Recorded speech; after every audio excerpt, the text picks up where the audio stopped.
Today we're going to be reacting to the Arrows of Power Rangers, loaded by ST. Second time we're reacting to this guy, and I don't know if I don't know if Japanese have different arrows like what they have in Kamen Rider. Is it called the real arrow?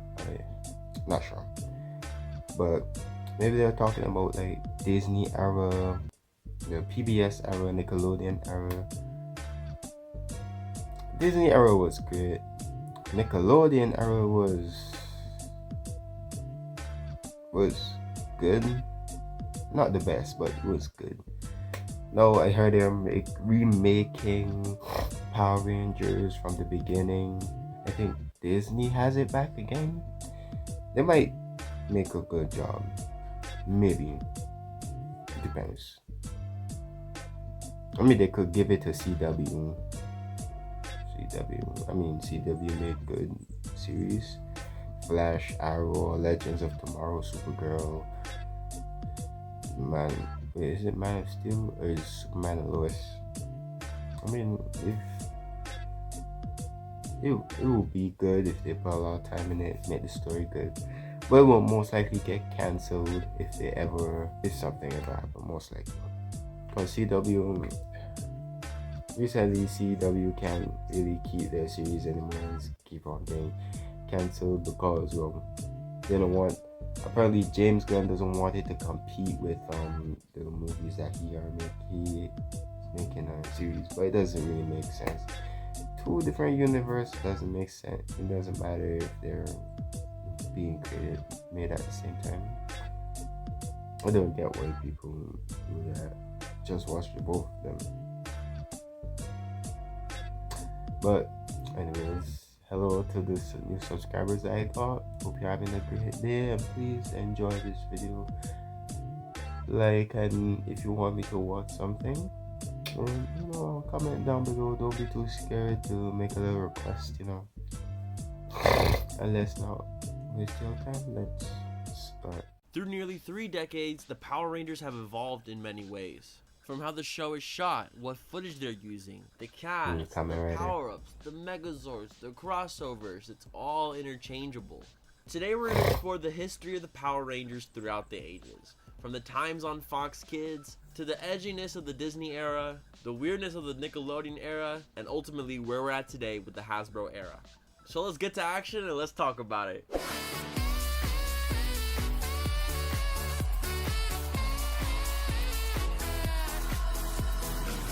Yo, what's up everybody, it's Este here, and let's tap into the eras of Power Rangers. Oh, it's Este, okay. The first near decade of the show was spent on Fox Kids, or the Fox Box. I thought that's a funny rhyme. And it could be separated into two separate parts, with the first one being the Zordon era. And this era was part of the birth of the franchise, and what a lot of people call the golden era of the show. You 90s kids probably were watching Fox Kids when you were, I don't know, 6, 7, 8, 9. And you saw everything what made the show popular and beyond. Like the making of the team, the battles with the Green Ranger, the changing of the Zords, the White Ranger, the power transfer, the destruction of the Thunder Zords, Ninja in the Ninjetti modes, Kimberly leaving, the Rangers turning into kids, and being saved by aliens, the destruction of the command center, the Zeo Crystal, the new powers, Tray of Triforia, the leaving of Billy, the new Turbo Team, the new Kid Ranger, the new team of Rangers, the send off to space, the hunt for Zordon, I heard people don't like the fact there was a kid being destroyed at the end of this in era. Power Rangers. Whew, that was a lot, and a lot of burning. A lot of stuff got destroyed in this era. So if you didn't catch on by now, this era includes all 3 of the original seasons of Mighty Morphin Power Rangers, plus the 10-episode mini-series Mighty Morphin Alien Rangers, the sequel series Power Rangers Zeo, the one about cars, Power Rangers Turbo, and the one where they go to space, Power Rangers in Space. The unique thing about this era is that all these seasons were connected in some way really directly. They led on to each other, and we saw the team getting new powers, new Megazords, new weapons, and new villains along the way. While other aspects of the show, the stuff around them stayed the same. Like them, being teenagers with attitude. They would have communicators. They would talk to an alpha robot. They could teleport, and they usually have a mentor who's in a tube, like Zordon or Demetria. And if you didn't catch on, Zordon is the anchor that held this era down. While being a mentor only for the first 4 seasons, even after the fact in Turbo and beyond, he became a very important character in the main story. And his death ultimately ended up sending out what is called a Z-wave that cleans up and washes all the evil in the world. All the monsters will disappear Why into didn't dust, they and all do the that in the humanoid first ones place? will, be nice, clean humans. Squeaky clean. There was also a lot of characters that carried over from season to season. Miss Appleby or Ernie from the Juice Bar, and our favorite The two comedic bullies, duo, yep. Bulk and Skull. This is also the Bulk era and with the Skull. largest episode count, clocking in at nearly 293 episodes. That's almost 300. Even I don't understand how popular this show had become. I learned on Twitter the other day that in the share of all the stuff that boys were liking, in 1993 when Power Rangers came out, they took over 50% of that share. Half of every boy in America wanted to be a Power Ranger. But when Zordon got That's fair. destroyed, and actually a few years prior, the popularity of the show definitely did die down. That's why they dropped, keeping the same Mighty Morphin suits and changed them to Zeo. And that's why after In Space, they decided to do a little reboot of the show in a way. And that's where we get to the post-Zordon era. And that was the short period of seasons, literally 4 seasons that happened after the death of Zordon. I think something new comes. The people before that watched the original doesn't like it. The same thing with Spider-Man, Tobey Maguire, Andrew Garfield. First people didn't like Andrew, now they like him. No, they don't really like Toby like that. Not Toby, Tom. I mean, Tom is cool, but Toby. Who knows? Let's talk about these eras again. Lost Galaxy started this era off, and it was kind of an epilogue for In Space in a way, taking place after the events of the show, while also having connections like the Astro Megaship and Corone, who was the villain of the previous season, and now a Pink Ranger. Lightspeed Rescue was the first show to be completely independent from the past series, and instead of having teenagers with attitude, we would get young adults in the public service area. So imagine like doctors and firefighters. I have not seen Lightspeed Rescue.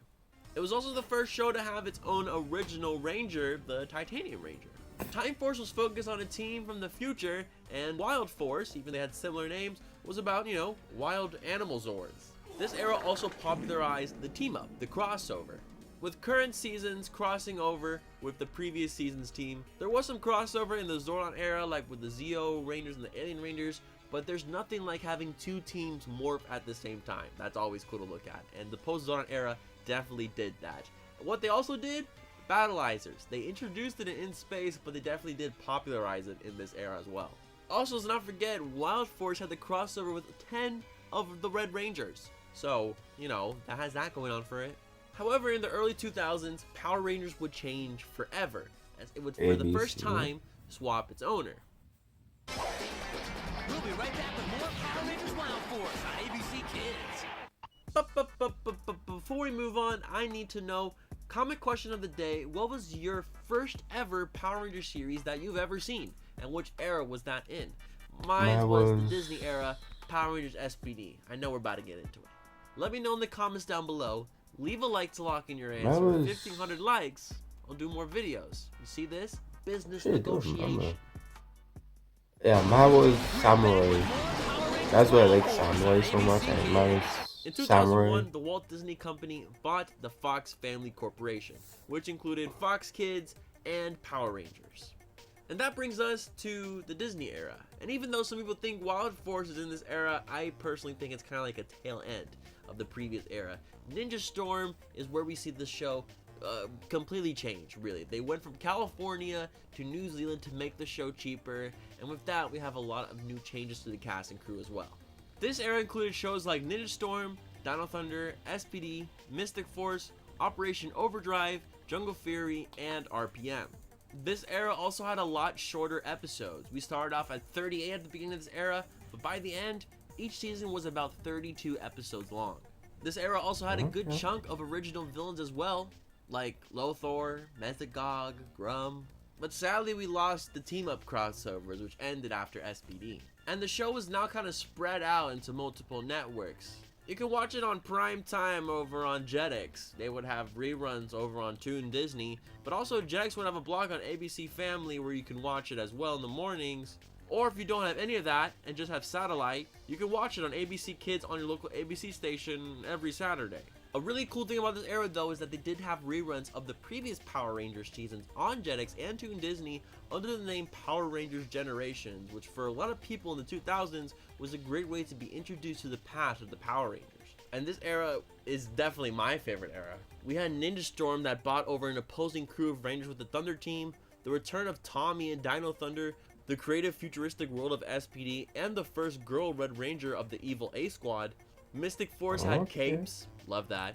Operation Overdrive celebrated the 15th anniversary with Once a Ranger, with Jungle Fury having bike exclusive modes and RPM being set in an apocalyptic future.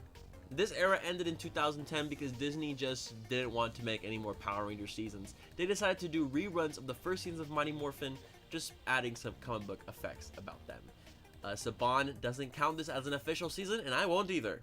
So in 2010, the show was picked up by its original owner, Haim Saban. Now the owner of Saban Brands, a brand new company, moved the show to Nickelodeon, and now we have the Neo Saban era. Starting in 2011, the show moved over to Nickelodeon, and now we had 20 episodes each season. That's just the rule Nickelodeon placed on Power Rangers. So what Saban did, just to make one team not last only 20 episodes, they split every series into two. Basically, 2 separate seasons spread across 2 years. But sadly, it also means that even though this era lasted like 8 years, we only really had 4 series. Samurai, Mega Force, Dino Charge, and Ninja Steel. All with their own super seasons, so technically this is the longest Ninja Steel era was because fire we did too. have 8 seasons, but there was only 176 episodes in this era. Each season had toy gimmicks to make the kids come back every year for more. Samurai gave fans the return of Bulk and now Skull's son Spike, but also shortly bought back the team up because we did have an RPM team up with just one Red Ranger, okay, as well as our first girl Red Ranger, being the Red Ranger's brother. Megaforce and Super Megaforce had 2 different power sets, making it an also confusing season. Also, it was the 20th anniversary, Legendary Battle, disappointment. Dino Charge gave fans a really good first season, while Dino Supercharge was very lacking in the second season. Even if the show had 10 Rangers, it was a lot to juggle. However, it did give us Sledge, an American exclusive villain who became quickly a fan favorite and appeared in multiple seasons after that. And then we have Ninja Steel, which ultimately for me was pretty boring, but hey, Dimensions in Danger, that happened. What? It was However, good. Saban Brands couldn't It really was do cool. much with the show. We also got a movie out of this era, Yes. the Saban's Power Rangers 2017 movie, but that flopped, and so Saban took a It big L was with that one and good. basically sold the I franchise don't and the understand toy why license people over to hated Hasbro. it so much. Maybe it And was that's kind where of we are fast today, paced. ladies and That's my gentlemen. kind of We're own in problem. the Hasbro era. Starting in 2019, the show continued to air on Nickelodeon Beast until Morphers. I remember 2021 watching because, that. we had some previous contracts to honor, like Knights. The Knights of Chinanan. But each season still got 20 episodes, even when we moved the show over to Netflix later on. Also, technically 22 That's episodes. the because one there's for always a Beast Halloween Morphers. The suits episode weren't or a that good, Christmas but episode. But the Hasbro era actually made those 2 extra episodes and implemented them in the storyline correctly. Beast Morpher gave us an adaptation of a show made several years prior, but gave us the comeback of the original Red Ranger Jason in a Dino team-up. Beast Morphers was also a spiritual successor to fan favorite series Power Rangers RPM, so fans was already rocking with it for that reason. It featured multiple characters and themes from that show, so it was a twin.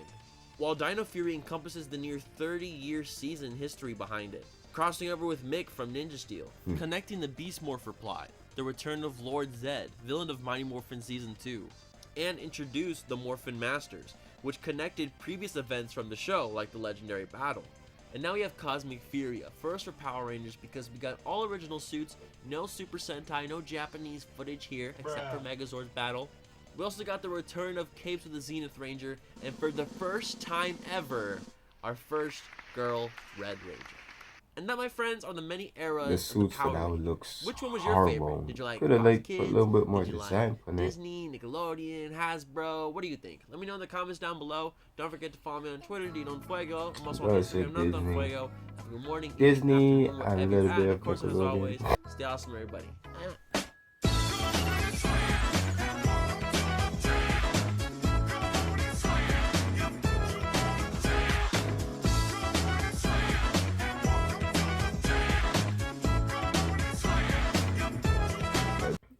Okay, that's oh I hope you enjoyed the video. How about if you get this far and then just skip off to a different video?